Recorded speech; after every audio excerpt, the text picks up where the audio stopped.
Osibye munaffe webale kulaba Bukedde TV1 kekadde akagataliko nfufunga bulijjo tuze namanji ogenda kulaba n'obulumi obuli mu kutwalira amateeka mu ngalo. Nze kuteesa Juju Williams ne Mulungi Mebo katutandike na bikulu ebigalimu. Ebikulu mugataliko nfoofo. Motoka ya Maka X ne bangoba. Poliisi ezingiza abatomera aba boda boda ne bazibanyagako bakabbe ezisoba mu 10. Twala nenje wa muwonge. Banaku bagambibwa okutta Gongodi basimbiddwa mu kkooti ne baggulwako gwa butemu. Bakwa Gongodio Sydney. Batandika bakwata ebifaananyi bwe bali batagala okutwalira amateeka mu ngalo yina emboozi ku munnamawulire yattibwa emyaka 15 egiyise. babateebwa baddemu bakwatibwe bavunaanibwe. Babalen Munda. Ababbi bamenye ekereziya ne banyaga ebyomuwendo poliisi ekutte 8. Twabasanga n'ebintu ebibiru.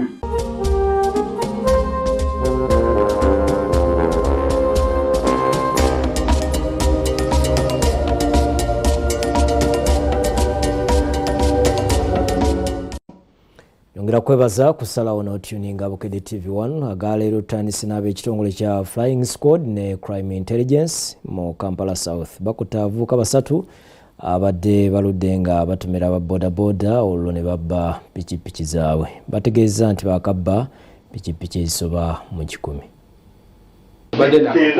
Abakwatiddwa olw'okweyambisa emmotoka ne batomera abodaboda ne bazibba kuliko Sharif Serunkuma Bashiru Kato ne Jonathan Segawa.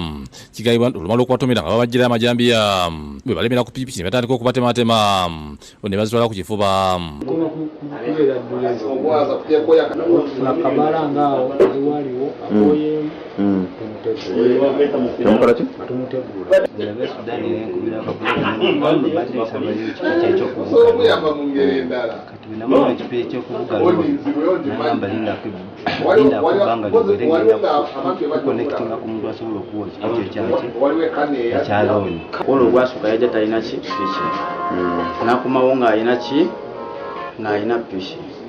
Nemugamba yeno nti embuuza ya sente mega nangamba ye mu kitundu kyali kikadde kadde. Kigayibwa nti basooka ku parking motoka zaabwe baliwo oluguudo ne basaaka amanta oludde obw'ekiro nga buli pikipiki eyitawo bagirengera bulungi n'amapuliiti ebeera empya gye basimbako emisinde ne batomera omuntu bwagwa olwo nga bakunyaga.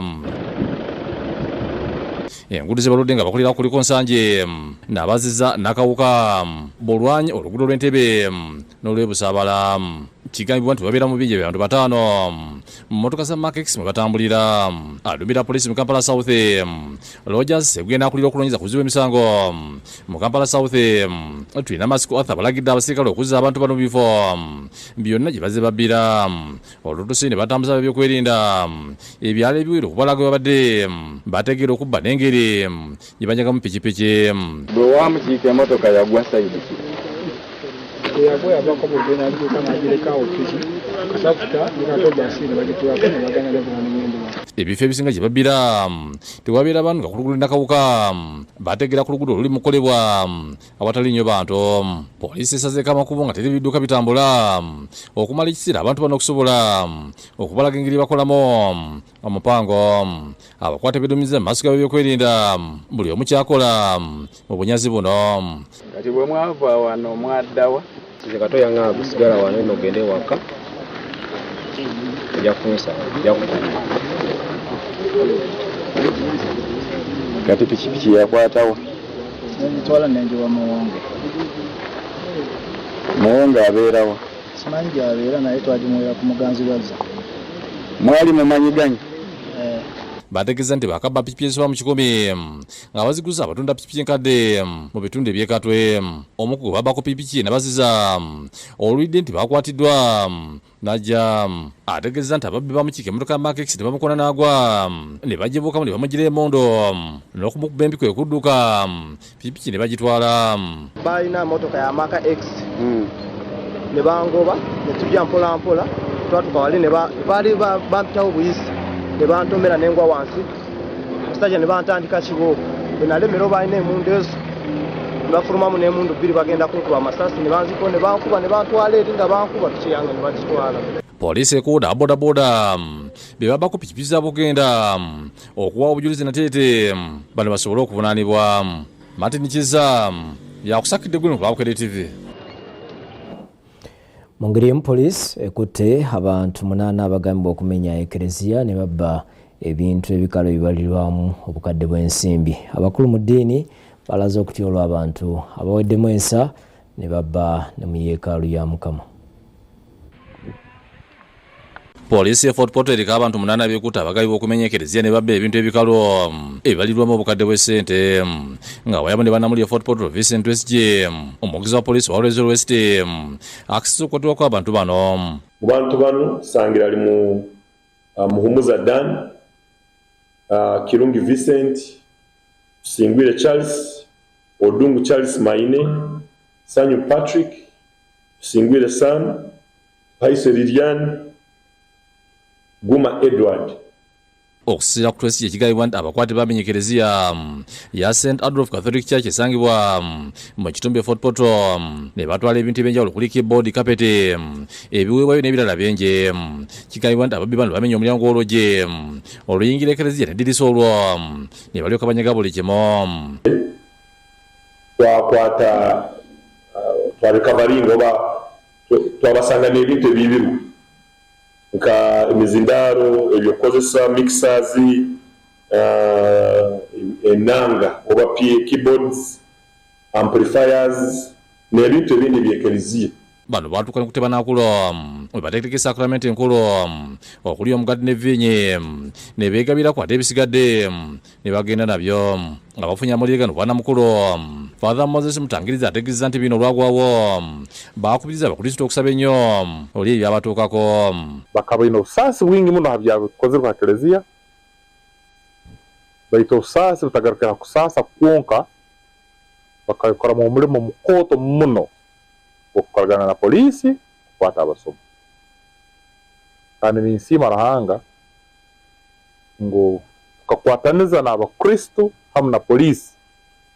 Bwe tukyalidde ekereziya tusanze bali mu kugiddaabiriza n'okulaba engeri gye bayinza okutangira ebikolwa bino okubaawo.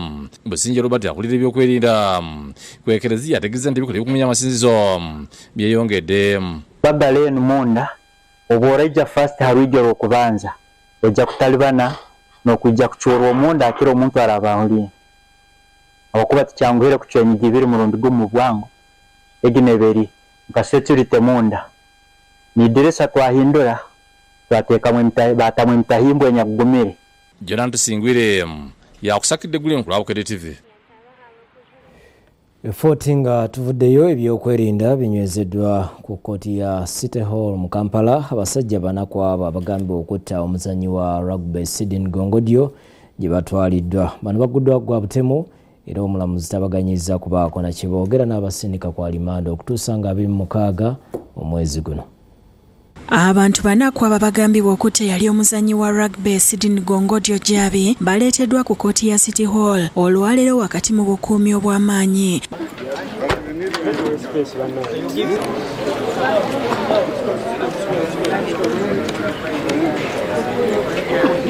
Bano kuliko omugwisa Obedi ow'emyaka 39, omuvuzi wa bodaboda era omutuuze wa Nsimbi Ziwome mu Kampala, Mondoni eri ow'emyaka 33, omutuuze wa Luzira Portbelo, Owino Joseph ow'emyaka 3 omukuumi w'ekitongole ky'obwannannyini nga ye mutuuze w'e Bukoto mu Nakawa, okwosaako Kabugo Henry nga wa bodaboda era omutuuze wa Bukoto mu Old Kira Zone basimbiddwa mu maaso g'omulamuzi wa kkooti ya City Hall Edgar Karakire n'abasomera omusango gw'okutta Sidin Gongodio. Bano n'abalala abatannakwatibwa omulamuzi Karakire abasomedde omusango gumu ogw'okutta yali omuzannyi wa rugby Sidin Gongodio era tabakkiriza kubaako na kye boogera kuba omusango ogubavunaanibwa gwa naggomola nga guwulirwa kkooti nkulu yokka.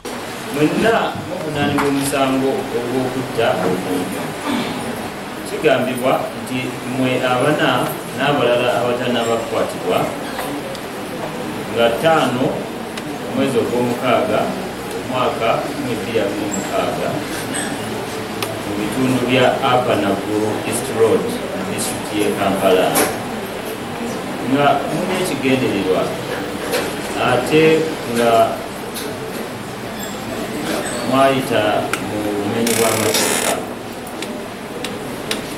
mwatta bamwaleetebwa okufa kwa Bongodio Sydney Jabi. Omuwabi wa gavumenti Akite Mariam ategeezezza kkooti ng'okunoonyereza mu musango guno bwe kukyagenda mu maaso ate nga waliwo n'abalala abavunaanibwa abatannakwatibwa. Bw'atyo n'asaba omulamuzi okugwongezaayo basobole okugenda mu maaso n'okunoonyereza kwe baliko kiwe ne poliisi obudde okukwata abalala bakyalira ku nsiko.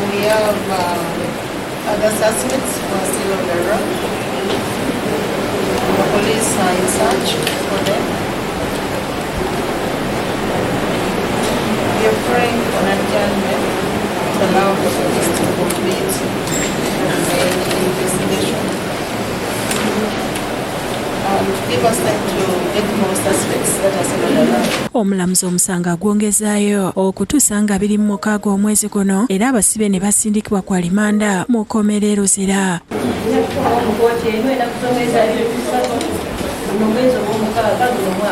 Okusinziira ku mpaba bano n'abalala batannakwatibwa nga 5 ogw'omukaaga omwaka guno nga basinziira ku luguudo lwa Upper Nagulu Estate mu Kampala baatwalira amateeka mu ngalo ekikontana ne ssemateeka bwe bakakkana ku Bongodio ow'emyaka 27 gyokka ne bamukuba emigo amayinja ne peevu oluvannyuma lw'okumuteebereza okunyakula akasawo ku mukazi era ng'okumukuba kyamuviirako okufa. Ne bamukuba mama najja saakiza wano ku kayumba nga yakuyingira eyo bamusikayo bamukuba amayinja omutwe ne gwatika. Abamu ku bano okukwatibwa kyava ku bifaananyi n'obutambi obwasaasaanira emikutu emigattabantu nga muno mwe baakwatira n'emigwisa eyamuwujja ekiti. Ssenfuma Joseph Innocent yakusakidde eggulire lino ku Rabukedde TV. Kibinnyo bannaffe ky'okutwalira amateeka mu ngalo kubanga kibuza obujulizi ate n'okutwalira mu oluusi basaalumanya. Nabwe kityo mu mboozi zaffe ezikwata ku bulumi okutwalira amateeka mu ngalo tukulaze emboozi ya munnamawulire yattibwa bwe yali agenza okukwata amawulire gagambibwa okuba omubbi wa bodaboda n'abooluganda lwe baagala bwenkanya. Mu Oktoba wa 2011 munnamawulire Kigundu Paul Kasakire ekyotera yakubibwa n'attibwa abagabi bukwerabuzi ba bodaboda n'ekigendeyo kitategeereka bulungi. Olwaleero tuzze ku kyalo Kafunda Nabigasi omugezi yali awangalira ng'eno gye tusanze namu akatalukwata n'abamu ku luganda lwe abakozi batubuulira nalukwata atulidde nti baali addukidde kubaako amawulire gakwata entovu mu Kasali Town Council ng'eno bwe yatandika okukwata amawulire gagambibwa okubeera omubbi wa pikipiki ya bodaboda ne bamakana kuti bamukuba okutuusa lwe yafa. Yava newaka agenda okwata amawulire age yali omubbi nga babodaboda bagenze mumenyeza bitooke bwe bali batebereza jjadde bodaboda kati ono n'atandika bakwata ebifaananyi bo kye bali batakolaki bataagala kati yali akwata amawulire ago ababodaboda ne bamulaba ne kamera ne batandika okumukuba entovu we yafunira ota ne bamukuba nnyo twagenda okumutuukako kumutwala mu ddwaliro Kalisuze n'atufiirako mu. Ono agamba n'ensonga poliisi yagimanyako neekola okunonyeza neebaako abantu be yakwata wadde nga mu kiseera kino baateebwa era nga teyagala abakulu bekikwatako okuddamu bw'oto okutukiza fayiro eno abaakikola bakwatibwe bavunaanibwe mu mbuga z'amateeka. Twagenda okuddayo gye bali babasibidde Masaka nga batugamba abantu abo baateebwa ne banoonya ne fayiro nga tebakola yali ebavunaana nga terabika. Ndibadde tusaba gavumenti etuyambe kwabo abantu abaateebwa baddemu bakwatibwe bavunaanibwe. Namwanda ategeeza ndasanze akaseera akazibu okubeezawo famire olw'ensonga nti omugezi yamulikira abaana babiri nga mu kaseera kano ekyokulya okunya n'okubasomesa talina wabijja olw'embeera ebi gy'alimu. Nga yayiye ekyokulya ewaka yalina okusasula fiizi ne kati ffe tweyimirizaawo okunoonya fiizi z'abaana nyanda n'ennima nenfunayo obwokulya bwentyo siina mulimu omulala gwekola. Bo abooluganda lw'omugezi gakulembeddwa mu Katumba Richard bannyonnyodde embeera muto waabwe gye yattibwamu eyali ey'obulumi nga tebakala bekikwata okusukira mu bayambe bafune obwenkanya. Okusanyawo bintu by'oyo agambibwa nti yakola ekikolwa ekyo kwabamu oba kwabo naye najja okukwata amawulire nga munnamawulire omutuufu naye obudde obwo yali akolera Top Radio yali tannaba kufuna press jacket emulaga nti munnamawulire yayita naba nakubaako na ID yonna era emulaga nti munnamawulire ati ne bamukuba nga balowooza nti alinga okuba oba muntu wa bulijjo azze bakwata bifaananyi agende okuwaba poliisi obujulizi nti bano basanyizaawo ebintu bano bagamba nti abamu ku beenyigira mu ttemu lino baananzalaza ku kitundu nga wandibaddewo ekikolebwa okulaba nga famire efuna obwenkanya naye nga kyetusaba nga nva waggulu tusaba obwenkanya kino wankubadde tetulina ssente naye tusaba amazima gabeere amazima era gasangwewo nekyekigamba nti omwavu tasinga musango. Tusaba gavumenti etuyambe abakola ku nsonga ezo baddemu banoonyeze ku musango ogwo bakwata babata baddemu babakwate kubanga n'abaana yabaleka tabazimbidde. Omuwagizi wa poliisi Masika Twakasirye agambye nti bakuddamu okutegereza n'okunoonyereza ku fayiro n'okulaba abooluganda bano bwe bafuna obwenkanya. Ab'enganda babadde tebajjangako gye tuli nolwaliro engeri gye bazze gye tuli atugenda kugezaako okunoonya fayiro eyo tunoonye fayiro eyo wagyeri nawawe yakoma tulabike nga ezuukuka ebeere ng'enoonyerezebwako. Kiza Bone yakusakidde gwe ku Lwabukede TV. Kibinnyo ddala ebisingawo ku bubi bw'okutwalira amateeka mu ngalo ojja kubifuna mu fayiro ku mmeeza ku Sande ssaawa 5 tusubwa. Ate mawulire ag'ennaku eyaliko District wa Kampala Sheikh Abdul Kadir Mbogo afudde. Ono abadde munnakibiina kya DP Kakongoliro era nga yaliko imam wa Gaddafi National Mosque nga yawumula emyaka 5 emabega. Afiiridde ku myaka 96 nga wakuziikibwa ekiwanga mukono. Kale bisingawo tujja kubifuna olunaku olw'enkya. Mu malala abantu bakyakubagana empawa ku mbalira y'eggwanga eya 2026-2027 olw'emisolo egyasiddwa ku mafuta sementi n'ebirala. Abaddukanya tax bategeeza nti bajja kulambika gibujja ku bisale omusolo bwe gunaatandika okussibwa mu nkola. Mu mbalira y'eggwanga eya 2026-2027 eyanjulwa minisitule w'ensi Mihiro Musasize olunaku olw'eggulo ku kisaawe ekikulu yalaze nti omusolo gw'amafuta gwayongezeddwamu nnusu bibiri. Wetwogerera nga abaddukanya entambula ez'olukale omuli takisi ne baasi baasatira olw'omusolo guno gwe bagamba nti gwakubakosa. Bano okuli Maadi Kasujja abatotudde okusomoza okubayitamu mu kiseera kino okuba nti omuwendo gw'abasaabaze mutono ddala n'abaliwo baakulwanira. Amafuta gaalinyemu gatukoseza ddala naye abasaabaze beesaze kati bajja kitono omuntu gwo abamu balinnya abamu bagaana bamunaga bano baseera na kunyigirizibwa nnyo n'emirimu ogirekawo kubanga amafuta galeeta bingi tegakoma mu kutambuza abantu bokka wabula okuleeta emmere gaba mafuta. Bategeeza nga talina kyakola nga kyeboolekedde kwekongeza ebisale kubatambuliza abantu baleme kufiirizibwa. Tujja kwongezaamu kubanga ekyamazima buli muntu akimanyi nti ebintu byakyuse. Engeri ekintu ekitambulamu naffe gye tulina okutambulamu tetulina kyakukola. Moses Birungi Mawejje omugizi wa butofu alambuludde ku ngeri y'okulinnya kw'ebbeeyi y'amafuta gye kugenda okubakosaamu. Abakozesa emmotoka amafuta mu bizinesi yaffe tujja kukosebwa okusinga abalala. Ate ojja kwesanga mu kukosebwa kwaffe tugenda kwongeza ebbeeyi. Kyokka labudde badde livubuta kwesamba eri n'okupaaluusa ebisale nga okuba okulambikibwa ku bbeeyi esalira kwe balina okutambuliza abantu. Temugezaako okwongeza ebisale unnecessarily.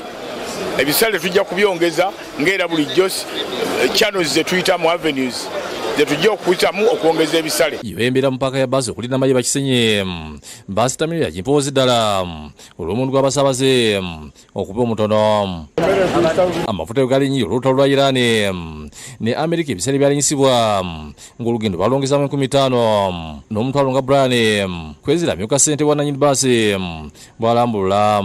Ebipande bitandise okukyuka, ebbeeyi etandise okulinnya mu bitundu eby'enjawulo.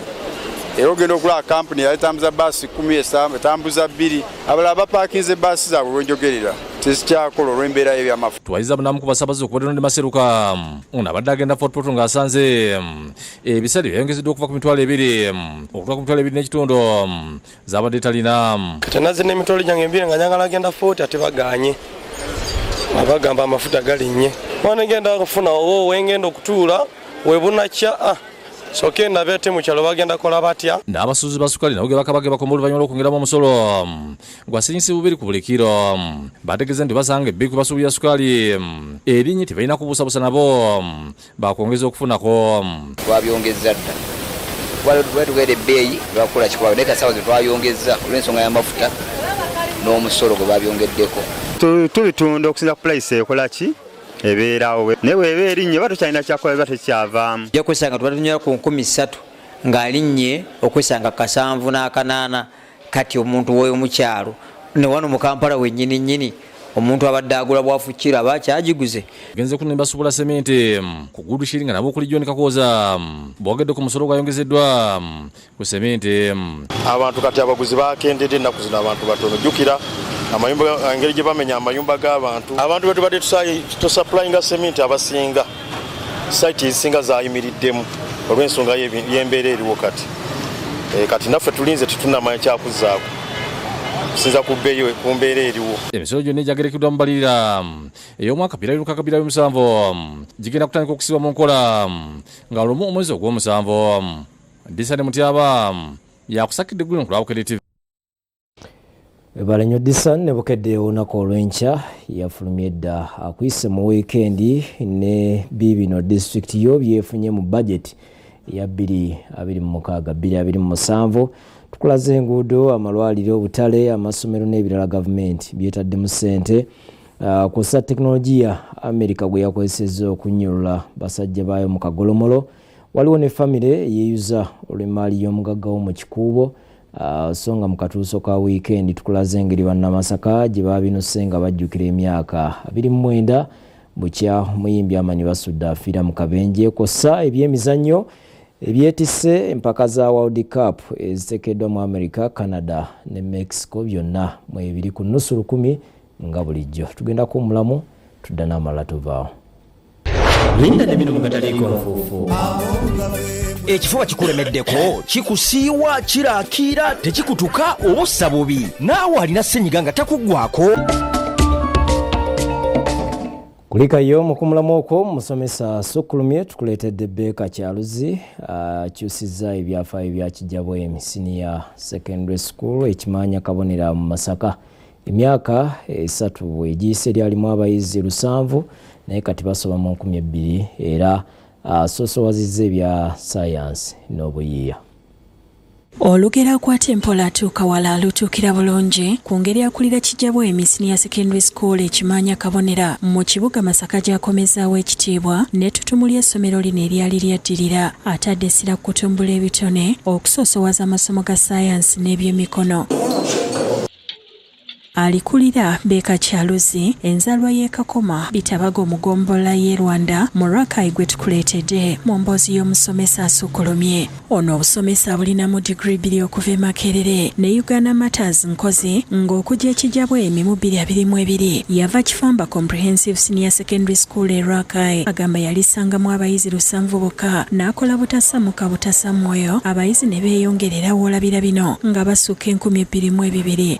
Abasomesa ne batagwamu maanyi ne tusetinga strategies empya ne tugamba kati twagala first grade 10 omwaka ogwaddako era twebaza Katonda ti ku first grade ze twasetinga 10 ate Katonda yatuwa first grade 10-12 essomero abantu ne bongera odyagala. Ono yayolesa obukugu olw'okukulembera essomero lino mu kiseera nga abakulu b'amasomero abasinga balyesambye era okufuba kwete kwafa ttooke kuba bw'olituukako tolema kusimba mutindo n'obuyonjo bw'ekika ekya waggulu. Tukoze ku muddo, omuddo gulabika bulungi ate gulabisa bulungi essomero ate era ne tusimba ebimuli nga kino bwe mukiraba ebimuli bino byongedde beauty mu ssomero lyaffe. Asimbye ebimuli n'emiti okulyetooloola ng'ayogedde ne ku nteekateeka ze balina ez'okulifuula eryakalina ebyokwerinda yabisa ku mwanjo nga yalisaako ekisaakaate ne kamera zimulengera mu buli kanyomero okulina ebisulo. Ne mbakubako ekikomera perimeter wall we baali bayitira ebituli byonna n'embiziba era n'enkola kye bayita one gate system ng'omwana oluyingira ku makya ofuluma lessons ziwedde.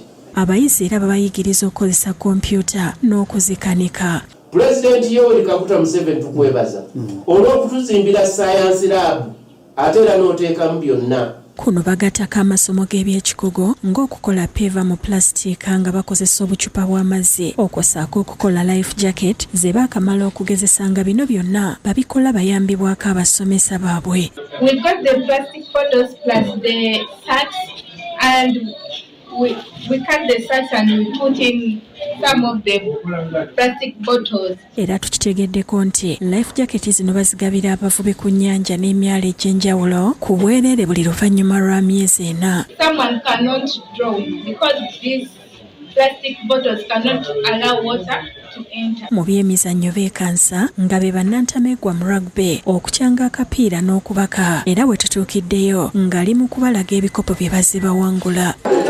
Producing all round citizens, abaana abajjudde obulungi, kubanga waliwo omwana nga ye ebyokusoma tebimutambulira bulungi naye ate nga byemizannyo mulungi nnyo. Ne tutandika emizannyo egy'enjawulo. Tubadde tuli mu football, tuli mu netball, tuli mu rugby. Omulambuzi w'amasomero Masaka Moses Kauma akonedde mu kyalozi nti yazze essomero ku mulamwa. Naye njagala okwebaza headmaster wamu ne staff kubanga bwetunuulira performance kiba kitegeeza nti nno omulimu guliwo mulungi ddala era abasomesa bakola under his supervision. Sarah Namyalo wa PTA abayizi n'abazadde nabo bajulidde obukozi bwa kyalozi mu myaka 3 gyokka gye yaakamalawo. Buli mwaka tubeera ne tageti.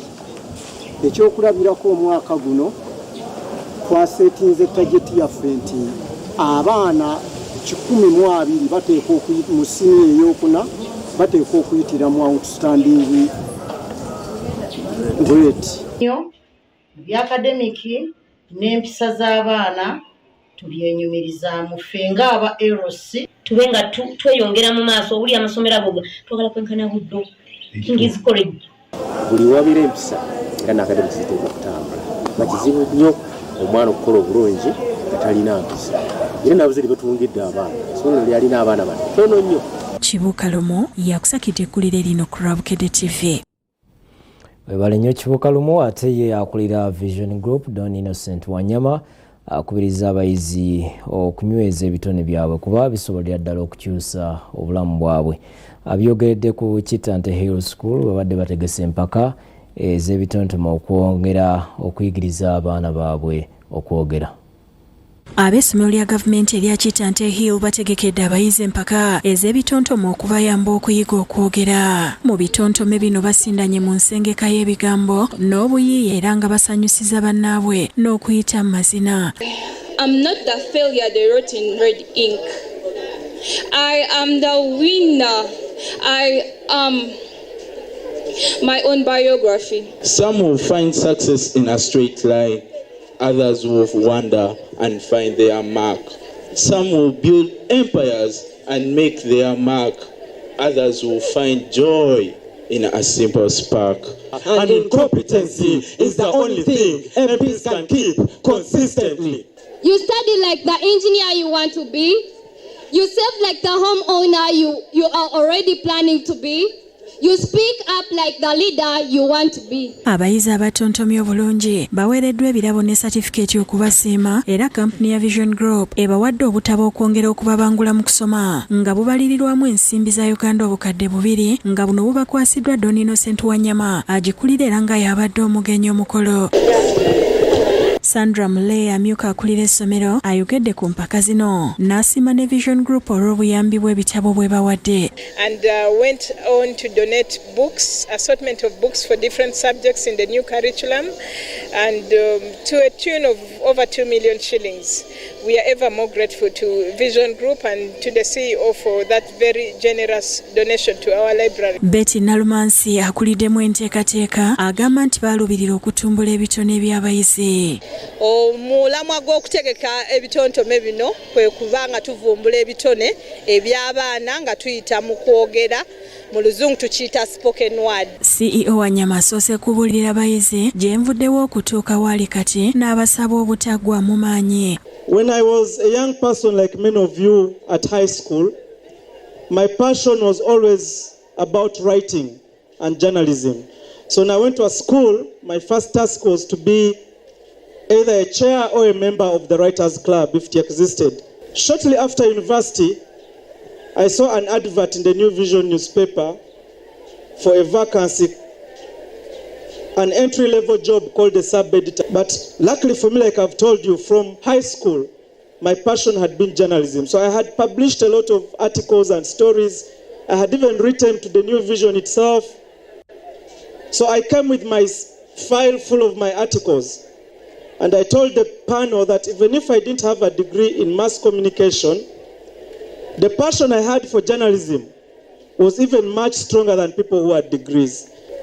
Guess what? I was given the job ahead of the 9 guys who had the degree in mass communication. Abawabudde okwongera okuvumbula n'okozesa ebitone byabwe kubanga bisobolera ddala okubaseguliza. Know that whatever you're doing here, you're setting a foundation for yourself.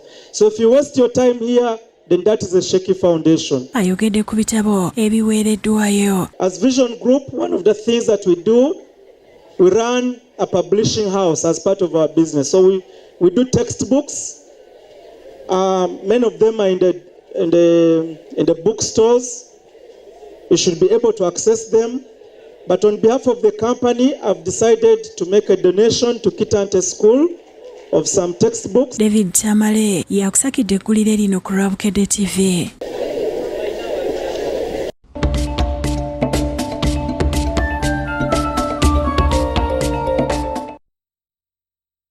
Piki n'amasimu teeka ssente wolaba nywagaza kumbucha nga buwangula ate ng'ebbeeyi esigaddeyo emu 10 lokka.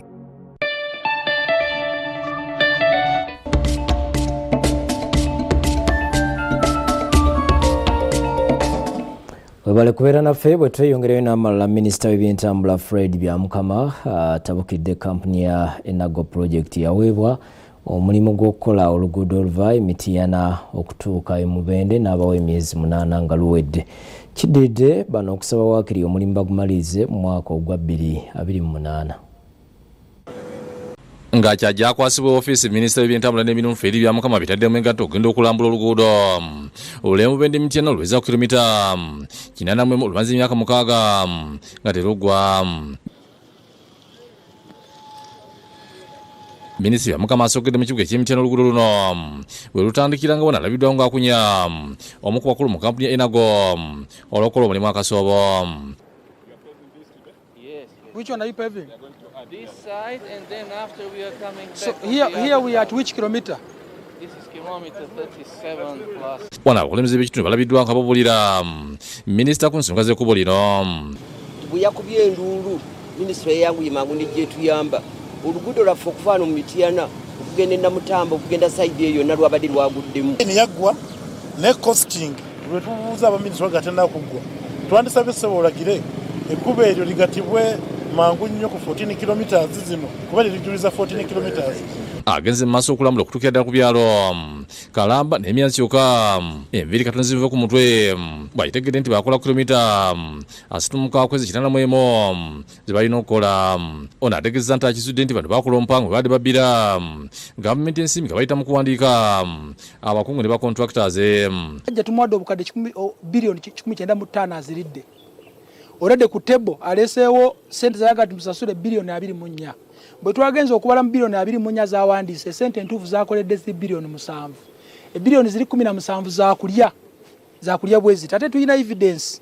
Ategeeza nti bakizudde nti kampuni eno yakakozesa obubi 12 kyokka omulimu tegutambula wabula nga bazzeemu okusaba gavumenti ebongere emyaka emirala okutuuka mu 2028 okumaliriza omulimu guno kyaganye. Mulimu abanene mu gavumenti ababadde bakiryamu balidde embuzi ne balya obulenge ne balya n'ebyenda kati banoonya omukira kati kambasuza omukira bakome ku byenda n'obulenge ekkubo lyaffe likolebwe. Byamukama ategeeza nti bakizudde nti waliwo abanene mu gavumenti abaludde nga bali enguzi ku bannannyini kampuni wabula bano abategeeza nti bubakeeredde. Tumuwa bamugyako 3%. Kati kyova buli kasente ke tumuwa tekamala ne bwe tusasula ne bwe tunamuwa zino bilioni 24 talina kyamaanyi kyagenda okwongera. Tugamba kati katumutaase kubanga bw'owaayo enguzi n'abo abagirya mwena tubatwaliramu. Bwe budde abaleeta aba reporting officially bw'anaagaana ffe tumuwadde emyezi 8 alina okubanga amaze project eno bw'atagimaliza contract ye tugenda gisazaamu ate tumuteeke ku red list or black list kwaba ataliddamu kukola. Alabudde abayita bali mu gavumenti abali enguze kuba musigansimbi ne balemesa emirimu saako n'okuswaza erinnya lya gavumenti nti amateeka gakubakolako. Nkubiriza abo abantu baffe abayinginiya abeekobaana ne bakontrakita okubba ssente za gavumenti bubakeeredde twagala amakubo gaggwe ate nekirala namwe bakontrakita bebalimbalima lwawayo enguzi ne mutajja okureportinga ku gavumenti tajja kubikkiriza. Procopio Siromo yakusakidde gwino ku Lwabukede TV. Kyekisanja ekyo no more sleep teri nguzi kye tulimu webale nnyo minisita bya Mukama. Bwe tweyongerayo Sheikh Ntale Bashir akubiriza abantu okukomya okutwalira amateeka mu ngalo kuba kifiiriza eggwanga abantu ab'omugaso. Bino abyogeredde mu kutuba ku muzikiti gwe Wandegeya. Juma ku muzikiti wa Ndegeya ekulembeddwamu Sheikh Ntale Bashir nga bw'abadde ayigiriza akubiriza abasiraamu okukomya okutwalira amateeka mu ngalo ng'asinziira ku Korani, hadith n'obubaka bwa Nabbi Muhammad ajjukiza abantu nti ne bw'obeera olabye omuntu ng'atemula munno tokkirizibwa kumulumya okuleka nga shariya ekulambise. Sheikh Ntale okwogera bino kiddiridde ebikolwa eby'okutwalira amateeka mu ngalo okweyongera nga ne wiiki ewedde omuzannyi wa rugby Sidin Gongodo yakubibwa abavubuka omwali n'ababodaboda nga bamuteebereza okunyakula akasawo k'omukyala. Atambuza ekitiibwa mwitobe. Omulaba bw'oyo, omulaba musajja wattu, omulaba gw'obadde omumanyi ng'omuntu. Laba bambi amaanyi talina. Agamba nti osigaza eddembe mu ddiini y'obusiraamu ebbanga ly'omala nga tonayiwa musaayi gwa muntu yenna. Okutwalira amateeka mu ngalo obuzibu bw'okumanya mukulu na muto temanya wa kitiibwa temanya wa mugaso. Abantu bakugenda naddala abateekesa bwongo obasanga batwalira amateeka mu ngalo nga tamanyi bwetto yaani. Akatiriza nti omusaayi gw'omuntu ebintu bye n'ebitiibwa biri araamu eri omusiraamu yenna ng'oyo atemudde munne talina bw'agenda kusimatuka musango. Oba nettanga nange enzita bwensanga nga bakubaza ennakowa ababbi wallahi mu busiraamu kino kikugaala. Newoba olabye omuntu ng'atta munne mu busiraamu okuddako ng'oli mutabani we yattiddwa oba taata we oba muganda we bw'omutta musiraamu naye bakutta. Agamba nti ekibi ekiri mu kutta oba okulumya omuntu tolinawo ogenda kumusanga kumwetondera. Musiraamu omuntu akangavvulwa newabeera nga basse taata we alina kulinda omulamuzi n'asalawo nti naye bamutte bwamuwa olukusa nti wange bw'oba oyagala kuba bamukira ekisyo kiikyo awo asobola okukikola. Naye obuyinza bw'okutta omuntu obuyinza bw'okuteekayo obuleezo siba Okusala kuno kwetabiddwako ne minisita wa Kampala Hajat Minsa Kabanda ng'ono ye akubiriza abasiraamu okubeera obumu ate n'okulaba nga baganyulwa mu bukulembeze bwe. Batubeere bumu saba tukolere gavumenti kubanga tewali kyogamba gavumenti eno yeriko njagala bajagale naye baagale oba naajagala nabo bajajagala tulina okumenya amateeka. Mutebi Sulaiman yakusakidde eggulire lino ku Lwabukede TV.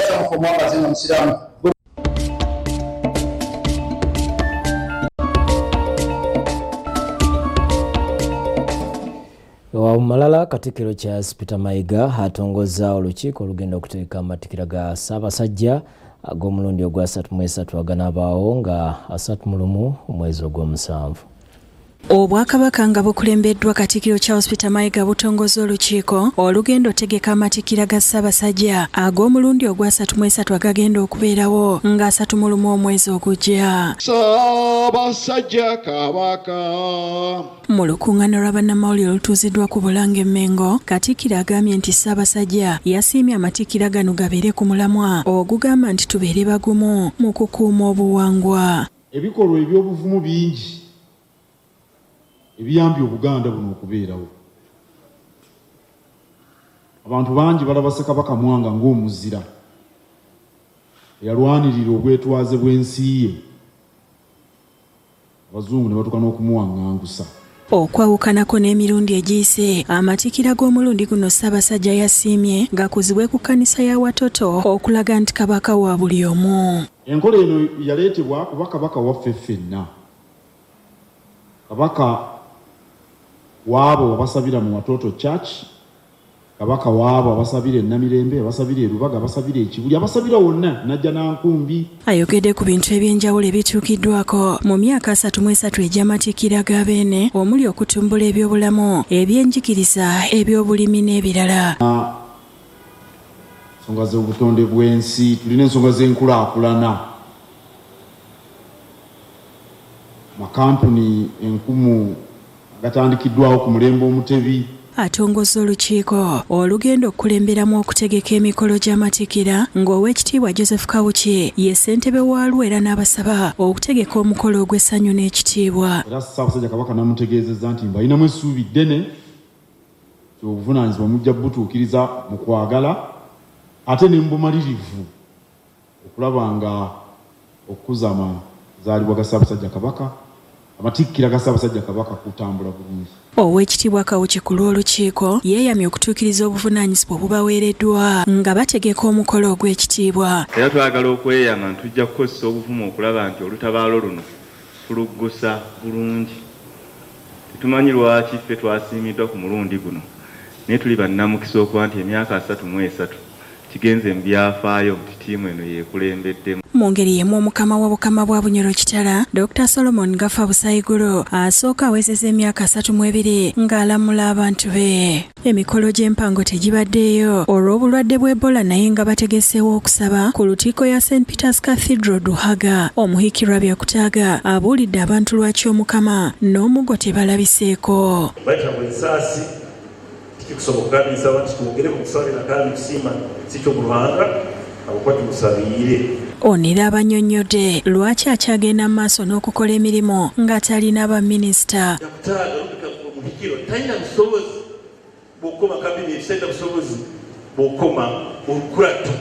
Omulabirizi Jacob Ateireho akulembeddemu okusaba alambise nti wasaanye wabeewo obumu mu maka, obukama n'eggwanga lyonna. Omukazi nagibwa bali bumu, balina goals they have set for their families they want to achieve.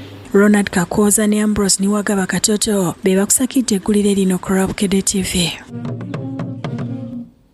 Mwebale bannaffe ate bawannyondo ba kkooti bakoonye n'okusenda amayumba agabadde gazimbwa ku ttaka eririko enkaayana e Mukono. Kiddiridde kkooti okuyisa ekiragiro oluvannyuma lwa nannyini lyo kuddukira mu kkooti emuyamba oluvannyuma lw'okumumenyera ebintu bye. Kkooti enkulu e Mukono eragidde Wannyondo Mwase Najib okuddiza Nabukalu Proscovio obuyinza ku ttaka eriwezaako yiika 3 ne desimola 48 ku kyalo Mawangala Bukeerere Ward ekisangibwa mu Goma Division mu munisipaali y'e Mukono.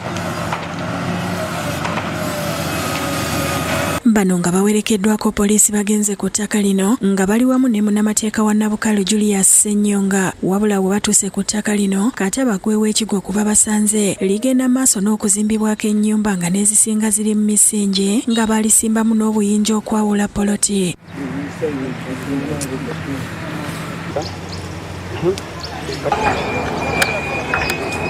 Baleese greda n'etandika okusimulayo obuyinja n'okusenda ennyumba ezibadde zizimbibwa.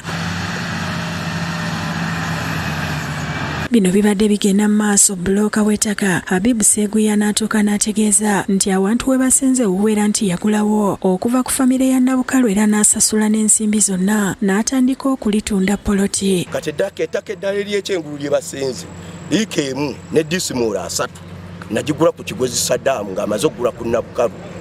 Nenkwata sente za milioni 15 nenjigula ku kigozi Saddam liika emu ne disimula ameka 3. Ono wakati mu kusoberwa ategeezezza nti tamanyi kyagenda kukolera abantu be yaguza poloti era nti agenda kunoonya abamuguza abavunaana olw'okumuguza empewo. Kati nze abafamire njaga baliyirira abantu bange kubanga ettaka lyonna nalikola ki nalitunda. Abantu bange bazimbyeko amayumba badde bazimbyeko amayumba era sirina be mmanja. Abantu betwogeddeko nabo beebaziza kkooti kubanga esaza amazima ku ttaka lino eribadde lifuuse ekizibu ku kyalo olwabe bayise bakifeesa baliyibwako buli kiseera ne bamumalako emirembe. Wakati kulwana kuyombagana biweddewo tubadde tusula ku bunkege ng'oluusi bano bakifeesi bajja ne basula kuno tusula tetwebasa. Ttaka lino waliddiza nannyini lyo banakimanzi baali bali mulizimbako wonna nga woolaba wano naye twebaza kkooti olw'okuddiza mukadde waffe ettaka lye. Nabukalo nannyini ttaka yeebazizza gavumenti ne kkooti olw'okuwulira omulanga gwe na bonna abamubeereddewo.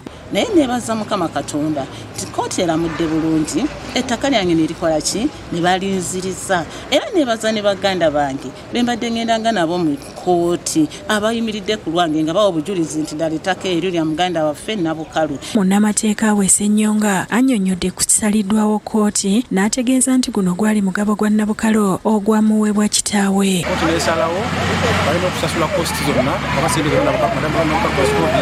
zasaasanyiza mu musango.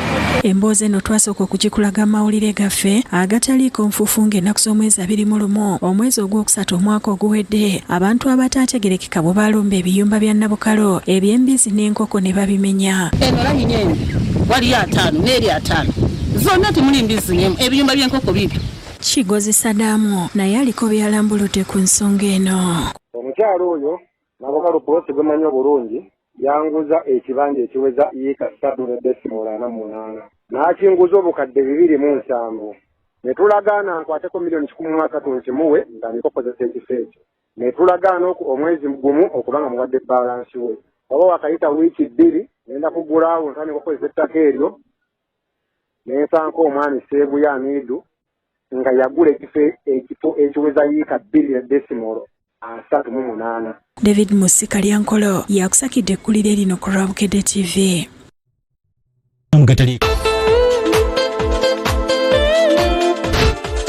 Gumite ne Predator wandi banamukisane wanguli ebimu ku birabo enkumulitu bera Gumite ne Predator.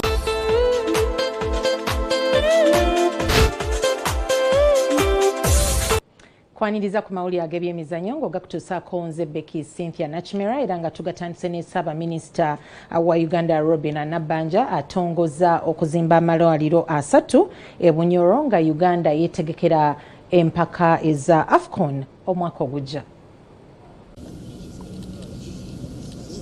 Empaka za Africa eza Africa Cup of Nations zisuubira okubeera omwaka ogujja nga gavumenti etandise okusitula omutindo gw'amalwaliro e Bunyoro okulaba nga gutuukana n'omutindo ogwetaagisa. Ssaabaminisita Robin Nabbanja olwaleero yatandise n'akutongoza okuzimba n'okusitula omutindo gw'eddwaliro lya Buseruka okuva ku mutindo gwa Health Center 3 okudda ku ddaala lya Health Center 4. Facility for God and my country.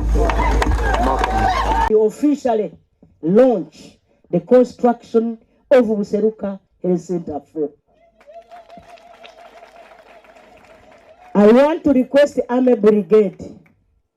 Hakuna kulala. We need this facility in just 6 months. By 31st December, the President will be here to officially commission this facility. These health center 4s, we're going to term them as community hospitals. So whatever a big hospital can do, we shall be able to do it here. We shall have a theater here. We shall have ultrasound scan for those mothers who want to see how is the baby lying, how is the baby kicking. Oluvannyuma Ssaabaminisita atongoza okuzimba woodi y'abafunye obubenje y'ebitanda 15 mu ddwaliro ly'e Hoima wamu n'okulongoosa eddwaliro ery'e Masindi. Okusitula omutindo gw'amalwaliro gano 3 kwa kuwementa obuwumbi obusoba mu 91. Hospital is being refurbished and rehabilitated, and we are having new structures here. Amalwaliro gano gagenda kuzimbibwa ekitongole ky'amagye eky'eggwanga ekya UPDF Engineering Brigade. Ssaabaminisita Nabbanja akubiriza abantu b'e Bunyoro okukozesa omukisa gwa AFCON kubanga abagenyi bagenda okujja mu Uganda beetaagawo okusula ssaako n'ebyokulya. By preparing ourselves, abasuubuzi, you need to have enough. The hotel owners, you need to prepare. And us, the farmers, we need to have. Nga tweyongeddeyo mu mawulire amalala nga beetegekera okutunka mu mpaka za CAF Confederations Cup ez'okusunsulamu abakitara FC bakkiriziddwa okukozesa ekisaawe kya Hoima Stadium. Akakiiko akakulira ebibiina by'emizannyo mu ggwanga aka National Council Sports wamu ne minisitule y'ebyemizannyo bawadde Kitara FC olukusa okukyaliza mu kisaawe kya Hoima City nga beetegekera okukiikira eggwanga mu mpaka za Africa eza CAF Confederations Cup ez'okusunsula mu Septemba omwaka guno. Bino Minisita Peter Ogwang yabirangiridde bw'abadde ku mukolo nga Kitara FC ebanjulira Katikkiro wa Uganda Robin Nabbanja ekikopo kya Uganda Cup kye bawangudde. This cup so that we appreciate the role of the children of Kabaleka. Katikkiro Robin Nabanja yeeyamye okuyambako ttiimu nga yeetegekera n'obukadde 20. I will be sending you 20 million to support you. I've been given even on Jones.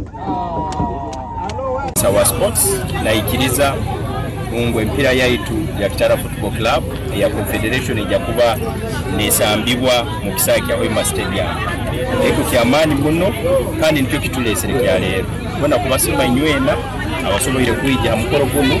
Ekisaawe kya Wema City kituuza abagizi 2 nga kyekimu ku bisaawe byazimbiddwa nga Uganda yeteekera empaka za AFCON ez'omwaka ogujja. Kitara FC lwe yasemba okuwangula ekikopo kya Uganda Cup yakyaliza emipiira gyayo mu ggwanga lya Libya olw'omutindo omubi ogw'ebisaawe ebyaliwo mu Uganda. Kitara Football Club yawangudde empaka za Stanbic Uganda Cup oluvannyuma lw'okumegga AS Villa ku final goal 2-1 nga yakukiika mu mpaka za CAF Confederations Cup ez'omwaka guno. Ate z'empaka z'amasaza ga Buganda zigulawo nkya mu butongole nga bachampion ab'omwaka oguwedde ababuwekula bagulawo ne Kyaddondo ku kisaawe kya PTC e Mubende. Emipiira gy'amasaza ga Buganda gigulawo nkya ku kisaawe kya PTC e Mubende nga bananyinimu ababuwekula battonka ne Kyaddondo.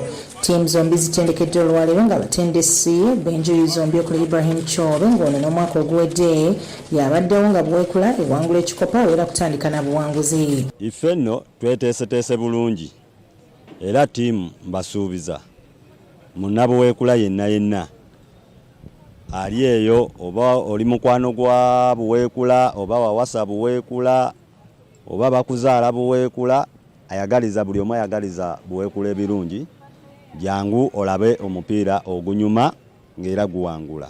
Ate ly'essaza lya Kyaddondo liza mu mupiira guno nga linoonya ekikopo kya 2 ng'ekikopo kye balina bakiwangula mu 2008. Kyaddondo yali yakoma okubeera mu mupiira ogugulawo mu masaza mu 2009 nga yali ekyaziza Gombe Nakivubo era nga Kyaddondo bagikuba golo 2-1. Enkambi mu bufunze ebbanga yonna nale tubaddewo neteefuteefu abasambi balina vibe bali mu mbeera nnungi tetulinayo mulwadde n'omu tuli mu full squad omupiira fena tuba tutendeka era nga tuteekateeka abasambi baffe tubaga nti nga bwe twafuna omukisa ogugulawo ffe tulina okugalawo. Buweekula etandika olugendo olw'okweddiza ekikopo so nga Kyaddondo yasamba okukiwangula emyaka 18 egiyise. Nga tumaliriza ag'ekiro kya leero club ya Buffaloes ekoze ekyafaayo bwe yeesoze final ya league eya rugby nga bano bakubye Makerere Impis ku goal 28 ku 12 ku kisaawe kya Kyaddondo e Rugogo. Oluzanyo lwasooka yali yaluwangula ku goal 2 ku 11.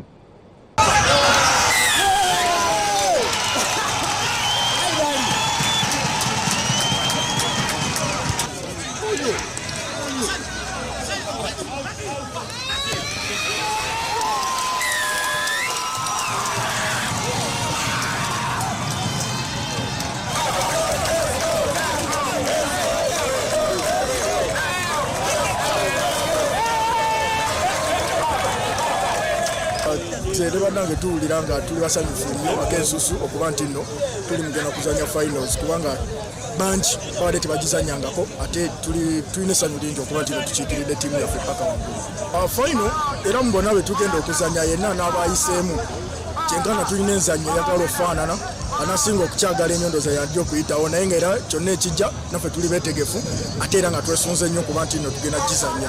Guno gwe mulundi ogusose okuva we twakoma okuva season eno tuka ku level ya semi-final. Season tebadde nyangu, tuzanya game nga zibu, abaana nga bayiga buli game gyetuzanye naye nzikiriza rugby gwe tuzanyire tukozemu ensobi ziri awo ziviiriddeko aba-opponent baffe aba Buffaloes okuwangula. Agetusobodde okutuusaako okuva mu nsiko ebyemizannyo nze Becky Cynthia Nachimera ebisingawo ogenda kuba obifuna mu kadirisa. ebyemizannyo mu katale konfoofo. Predator Energy Drink kuleetedde promotion ya Beera Gumite ne Predator. Wandiba namukisa ne wangulira ebimu ku birabo enkumuliitu. Beera Gumite ne Predator.